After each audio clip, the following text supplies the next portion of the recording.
In the dimly lit chambers of the Palazzo Vecchio, as Florence trembled under the weight of political upheaval, Niccolò Machiavelli penned words that would echo through centuries: "Everyone sees what you appear to be, few experience what you really are." Yet beneath this famous observation lay a deeper truth that the master strategist understood better than perhaps any man of his time: the absolute necessity of conquering oneself before attempting to conquer others. The year was 1513, and Machiavelli found himself in exile, stripped of his position as secretary of the Second Chancery of the Republic of Florence. It was in this moment of apparent defeat that he would discover the most profound principle of power: that true strength comes not from external dominion, but from the relentless mastery of one's inner weaknesses. The man who had counseled princes and observed the rise and fall of empires was about to uncover the ultimate advantage that no enemy could strip away: absolute self-control. The foundation of unshakable power. The morning mist clung to the Tuscan hills as Machiavelli walked the grounds of his modest estate in Sant'Andrea in Percasina. Stripped of his political office, ridiculed by former allies, and facing an uncertain future, he might have surrendered to despair.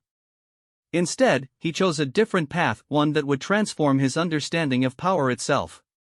In his daily correspondence with his friend Francesco Vettori, he began to articulate a revolutionary concept: that the greatest battlefield lies not in the external world, but within the human soul.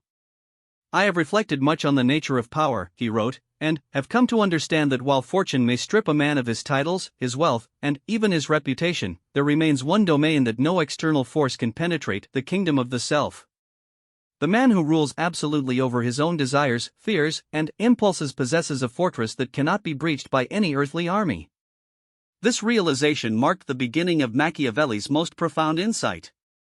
Having observed countless rulers who possessed vast external power yet remained slaves to their own weaknesses, he recognized that true sovereignty begins with self-sovereignty. The prince who cannot control his temper will inevitably make decisions that benefit his enemies.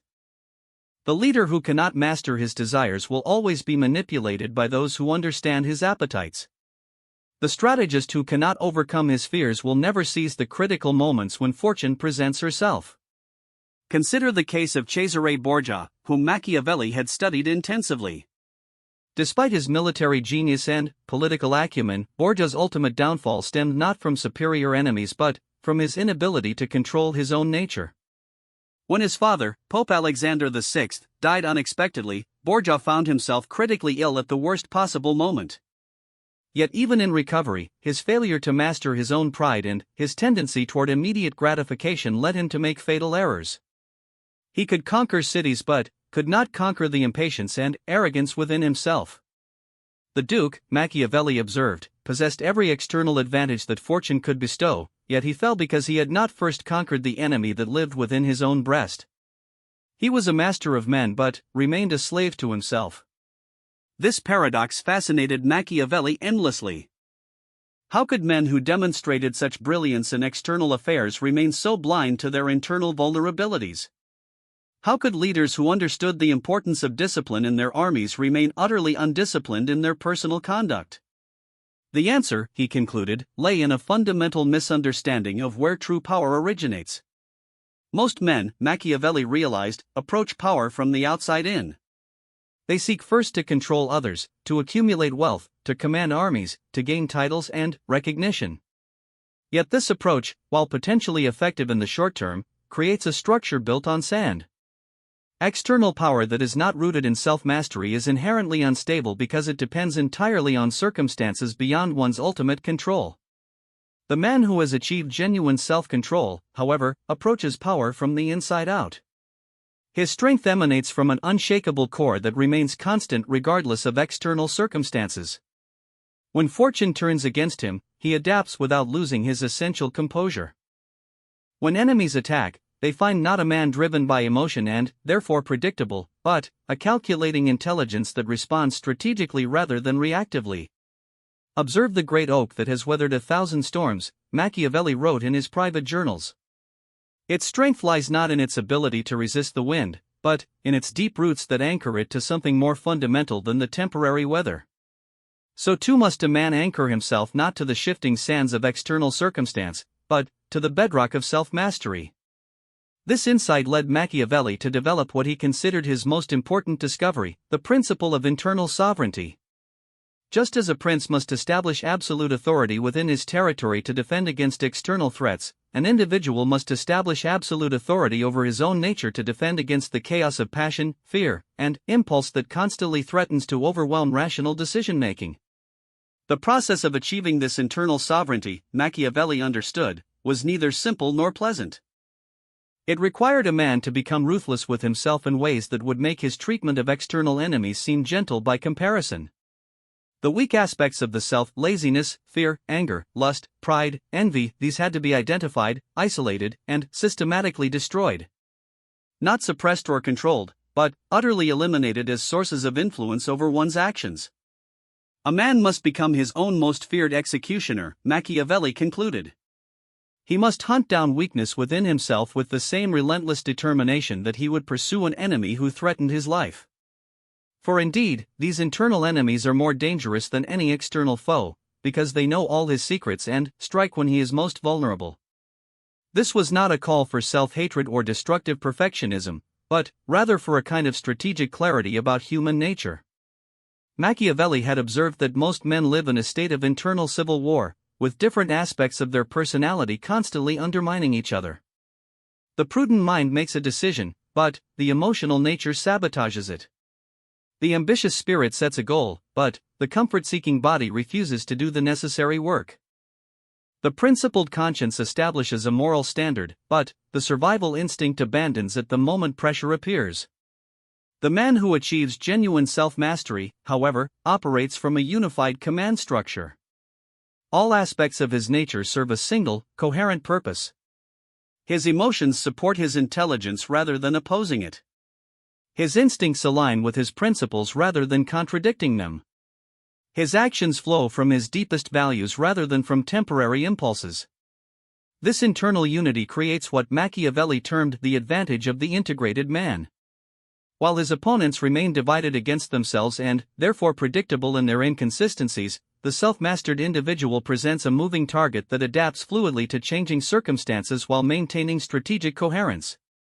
Francesco Guicciardini, Machiavelli's contemporary and, sometimes rival, once challenged this philosophy in a heated debate at the Orti ora Solari. "You speak as if a man could become like a god," Guicciardini argued, "free from all human weakness and passion. But this is impossible. We are creatures of flesh and blood, subject to desires and fears that no amount of discipline can eliminate." Machiavelli's response revealed the sophistication of his thinking. "You misunderstand my meaning, Francesco. I do not suggest that a man should eliminate his humanity, but rather that he should achieve mastery over it. A skilled horseman does not seek to destroy the spirit of his mount, but to direct that spirit toward his chosen destination. Similarly, a man of true power does not eliminate his emotions and desires, but ensures that they serve his rational purposes rather than ruling him." This distinction was crucial to Machiavelli's understanding. Self-control did not mean becoming a cold, passionless automaton. Rather, it meant developing the ability to experience the full range of human emotion while maintaining the capacity for rational choice about how to respond. The self-mastered man could feel anger without being controlled by it, could experience fear without being paralyzed by it, could know desire without being enslaved by it. The anatomy of self-destruction. As Machiavelli delved deeper into his analysis of human nature, he began to identify specific patterns of self-destruction that he observed repeatedly across all levels of society. From the peasant who drank away his meager earnings to the pope who compromised sacred principles for temporal gain, he saw the same fundamental weaknesses manifesting in different forms but following predictable patterns. The first and, perhaps most destructive of these patterns was what he termed the tyranny of immediate gratification. This was the tendency to sacrifice long-term advantage for short-term pleasure or relief. Machiavelli had watched countless promising leaders destroy themselves not through any external defeat, but through their inability to delay gratification when strategic patience was required. He recalled the case of Girolamo Riario, Count of Forli, who had possessed significant military resources and political connections but who consistently undermined his own position through impulsive decisions driven by immediate desires. When faced with the choice between enduring temporary discomfort to achieve lasting advantage or seizing immediate pleasure at the cost of strategic position, Riario invariably chose the immediate option. Each such choice weakened his overall position until he became vulnerable to enemies who, while individually weaker, possessed greater strategic patience. The man who cannot endure present discomfort for future advantage, Machiavelli observed, has already defeated himself more thoroughly than any enemy could hope to achieve. He becomes predictable in his weakness, and predictable men are easily manipulated men. This insight led Machiavelli to develop what he called the discipline of delayed gratification. This was not mere asceticism or self-denial for its own sake, but rather a systematic training of the will to choose based on strategic advantage rather than immediate impulse. The self-mastered man learned to find genuine pleasure in making the optimal choice, even when that choice required temporary sacrifice. The second pattern of self-destruction that Machiavelli identified was the poison of uncontrolled emotion.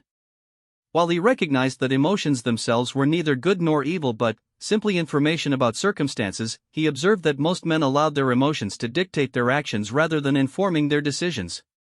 Anger, in particular, seemed to be the downfall of many otherwise capable leaders. Machiavelli had witnessed numerous negotiations fail because one party or another could not control their emotional reaction to perceived slights or provocations.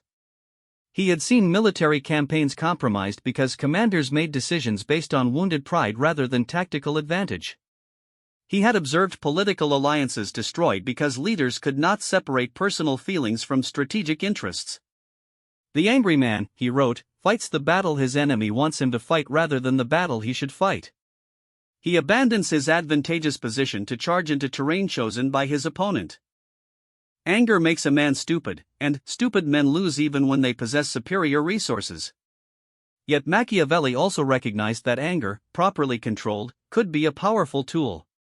The key was learning to experience anger without being controlled by it, to use the energy of anger to fuel strategic thinking rather than impulsive action. The self-mastered man could appear to be driven by emotion when it served his purposes, while actually remaining completely in control of his responses. Fear represented another emotional trap that Machiavelli saw destroying men of otherwise considerable capability. Not physical courage in battle, he had observed many cowards who fought bravely when cornered, but the deeper fear of taking necessary risks, of making difficult decisions, of accepting responsibility for uncertain outcomes. Fear, he concluded, makes a man choose slavery over uncertain freedom, temporary safety over lasting security. The fearful man never seizes the critical moment when fortune presents herself, because he cannot bear the uncertainty of acting without guaranteed success. But, perhaps the most insidious form of self-destruction that Machiavelli identified was what he called the corruption of success.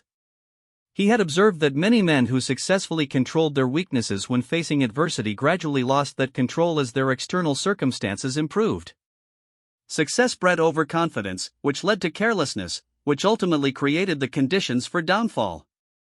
Lorenzo the Magnificent had exemplified this pattern.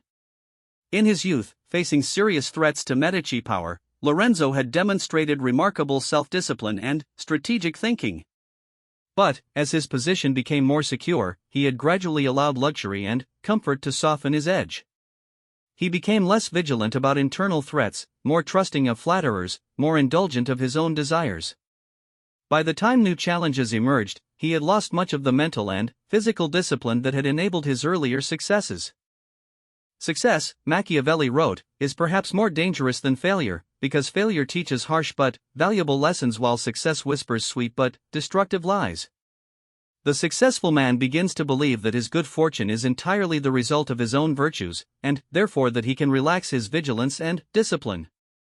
This is the moment when defeat begins to grow within the heart of apparent victory. This observation led Machiavelli to one of his most counterintuitive insights, that the self-mastered man must be most disciplined when times are good, most vigilant when he feels most secure, most rigorous in his self-examination when external validation is highest. The weak man uses success as an excuse to relax his standards, the strong man uses success as evidence that his standards are worth maintaining.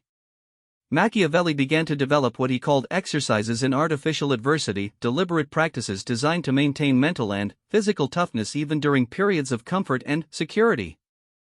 These included regular fasting, cold exposure, physical challenges, and voluntary discomfort that served no external purpose except to maintain his capacity for enduring real hardship when circumstances required it. The soldier who trains only in fair weather, he reasoned, will fail when the storm comes. Similarly, the man who exercises self-control only when circumstances are difficult will find himself weak and unprepared when comfort tempts him toward complacency. The third major pattern of self-destruction that Machiavelli identified was the disease of comparison. He observed that many men who possessed significant objective advantages destroyed themselves through constant comparison with others who appeared to have more. This comparative thinking led to envy, which led to poor decision-making driven by the desire to match or exceed others rather than to optimize one's own position. Piero de' Medici had fallen into this trap when dealing with the French invasion of Italy. Rather than playing to his own strengths and accepting a realistic assessment of Florence's position, Piero had tried to match the grand gestures and bold risks of more powerful rulers. His attempt to imitate the style of leadership appropriate for much larger and more secure states had led him to make commitments that Florence could not sustain and to take risks that his position could not afford. The man who fights other men's battles, Machiavelli concluded, loses his own war. Each person faces a unique configuration of challenges and opportunities. The strategy that brings success to one man in his circumstances may bring disaster to another man in different circumstances. The wise man studies others to learn principles, but applies those principles to his own unique situation rather than trying to copy others' specific actions. This insight led Machiavelli to develop what he called the practice of strategic self-knowledge.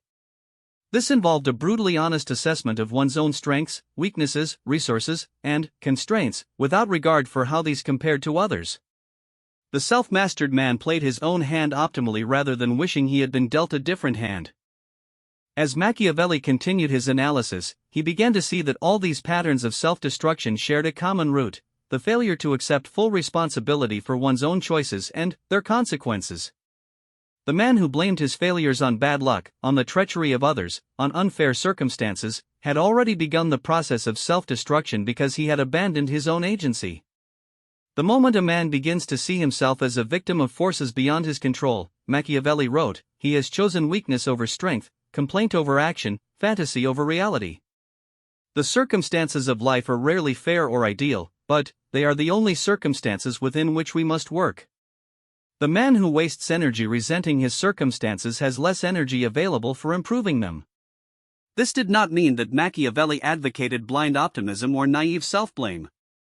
He recognized that external forces genuinely did limit individual options and that some disadvantages were real and significant.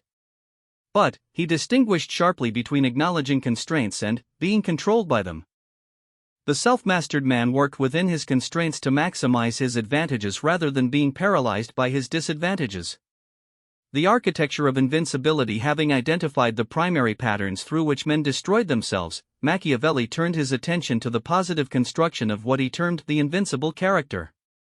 This was not invincibility in the sense of being immune to all harm or setback, but rather the kind of inner strength that could not be broken by external circumstances and that actually grew stronger under pressure. The foundation of this invincible character, Machiavelli determined, was what he called philosophical sovereignty, a man's absolute conviction that his own mind was the final authority in determining his responses to any situation. This did not mean ignoring advice, dismissing expertise, or rejecting collaboration, but rather maintaining the ultimate responsibility for choosing how to interpret and respond to any circumstance. During his own exile, Machiavelli had faced the choice between bitterness and growth, between resentment and analysis, between self-pity and self-development. The easy path would have been to rage against the injustice of his situation, to blame his former colleagues for their betrayal, to sink into despair about his reduced circumstances. Instead, he chose to treat his exile as an opportunity for deeper study and reflection than had been possible during his busy years in government. I have discovered, he wrote to Vettori, that a man's circumstances are neutral until he chooses how to interpret them. The same event that destroys one man strengthens another, not because of any difference in the event itself, but because of differences in how the two men choose to understand and respond to the event. The man who recognizes this chooses his own meaning rather than having meaning imposed upon him by circumstances. This philosophical sovereignty required what Machiavelli termed the discipline of perspective. Most men, he observed, experienced events from only one viewpoint, their own immediate emotional and practical concerns. But, the self-mastered man cultivated the ability to view any situation from multiple perspectives simultaneously: his own interests, his opponent's interests, the interests of neutral parties, the short-term implications, the long-term consequences, the moral dimensions, the practical realities. This multiple perspective thinking served several crucial functions. First, it prevented the kind of emotional tunnel vision that led to poor decisions. A man who could see his situation from his enemy's perspective was less likely to be surprised by his enemy's moves and more likely to find effective countermeasures. Second, it created emotional distance that allowed for rational analysis even in highly charged situations. Third, it often revealed opportunities and solutions that were invisible from any single perspective. Machiavelli developed specific exercises for training this multiple perspective thinking. When facing any significant decision, he would systematically argue for each possible course of action as if he were an advocate for that position, regardless of his initial preferences. He would imagine how the decision would look to various stakeholders both immediately and years in the future. He would consider how historians might judge the decision and what principles it would establish or violate.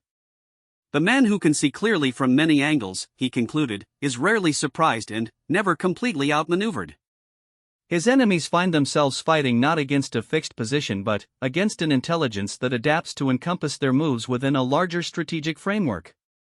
The second essential element of invincible character was what Machiavelli called emotional independence.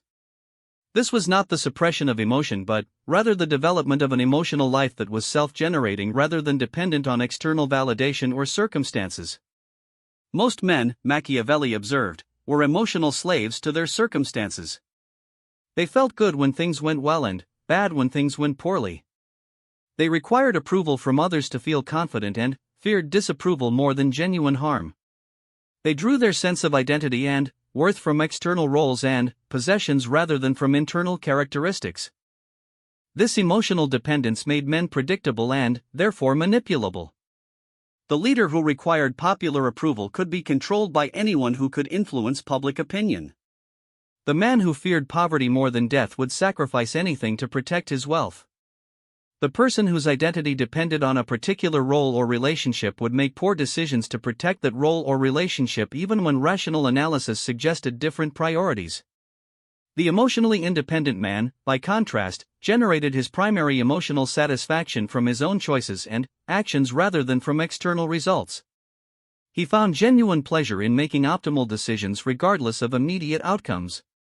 He derived confidence from his own competence and integrity rather than from others' opinions. He maintained his sense of identity based on his character and principles rather than on temporary roles or possessions. The man who depends on external circumstances for his emotional well-being, Machiavelli wrote, has made himself a slave to fortune. But the man who generates his own satisfaction through the quality of his choices and actions has made himself fortune's master, because fortune cannot control the internal source of his contentment. This emotional independence required careful cultivation. Machiavelli developed what he called practices of internal reward, ways of recognizing and celebrating his own good choices regardless of their immediate external results. When he made a decision based on sound analysis and consistent principles, he allowed himself to feel satisfaction in that fact even if the decision led to disappointing outcomes. When he maintained his standards under pressure, he acknowledged that achievement even if no one else noticed or appreciated it.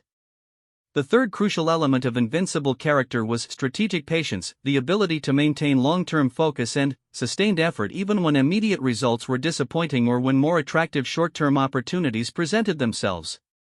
Machiavelli had observed that most of the spectacular failures in politics and war resulted not from single catastrophic mistakes but from the gradual erosion of strategic focus. Leaders would begin with sound long-term plans but gradually abandon them in favor of immediate opportunities that seemed easier or more rewarding. Each individual compromise seemed reasonable in isolation, but collectively they led to a complete abandonment of the original strategic direction.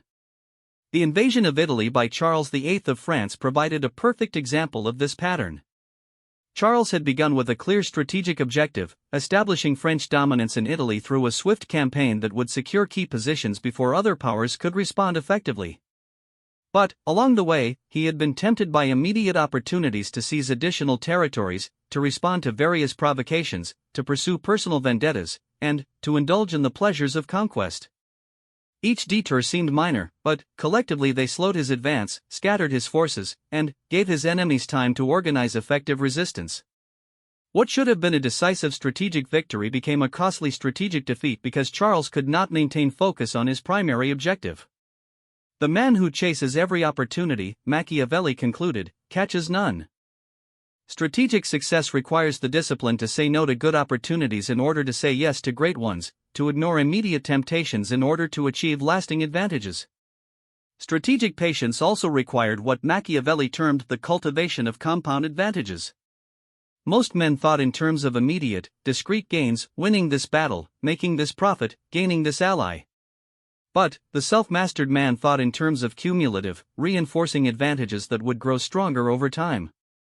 This meant making choices that might seem suboptimal in isolation but that contributed to a larger pattern of development.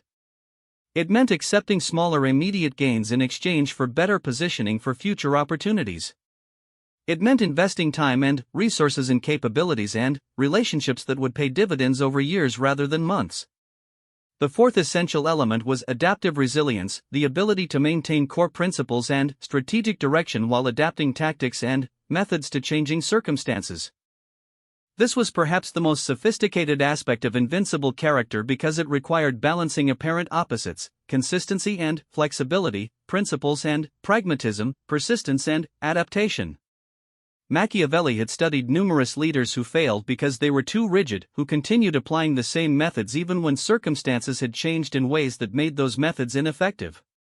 But he had also studied leaders who failed because they were too adaptable, who changed direction so frequently that they never built sustainable advantages and never developed reliable reputations that others could count on.